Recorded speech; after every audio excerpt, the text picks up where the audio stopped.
It's not easy being green, so Governor Jon Corzine made it a mandate. With the stroke of his pen at a July 6 Giant Stadium press conference, he signed into law the nation's toughest environmental legislation.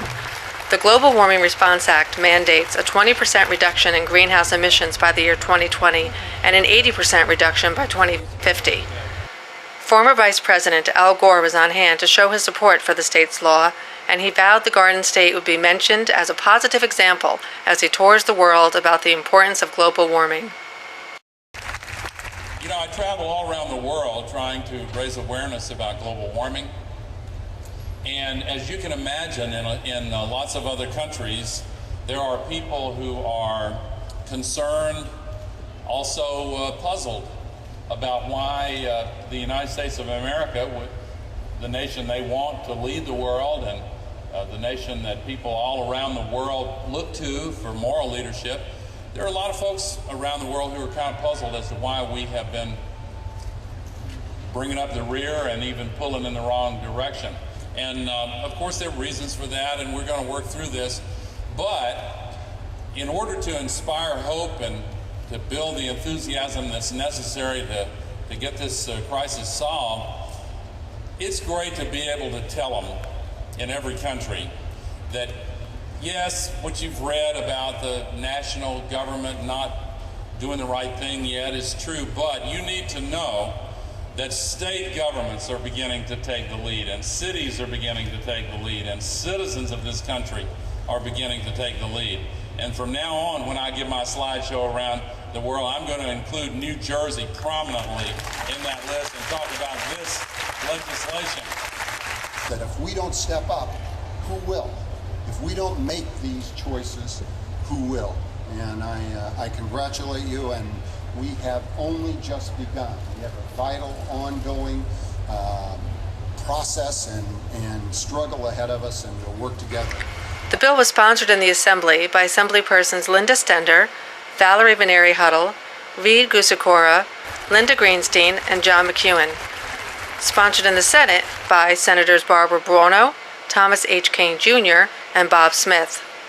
Huddle, who represents Bergen County's 37th District, said she was excited to have Gore there and said he was a mentor and leader on the issue. She expected people would now start to take the global warming issue more seriously. This bill, along with the Live Earth concert tomorrow, which will certainly, be shown throughout the United States and the world, will definitely, I think, make people aware. I think they are already aware, but I think they will today take it seriously from the stroke of this pen on. Riverkeeper Bill Sheehan said between the new law, the Live Earth concert, and related media coverage, he thought people would get the message. He noted that one of the biggest things people can do right now to start being green is change their light bulbs and think about how much they drive. The hardest things when it comes to global warming and a lot of other environmental issues is people don't get involved until it affects them personally. And I think now people are going to start to understand how personal the impact can be, especially when you consider that the meadowlands here will potentially turn into a big inland bay if the global warming, if we don't do something to slow it down, because all of the global ice caps are melting, the water in the ocean is rising, we have a direct connection to the Atlantic Ocean, and we worked really hard to save all these wetlands. It'll be a shame to see them turn into subaqueous habitat. Even PSE&G got into the act. Executive Director Ralph Izzo said the utility was committed to changing the way energy is produced and used.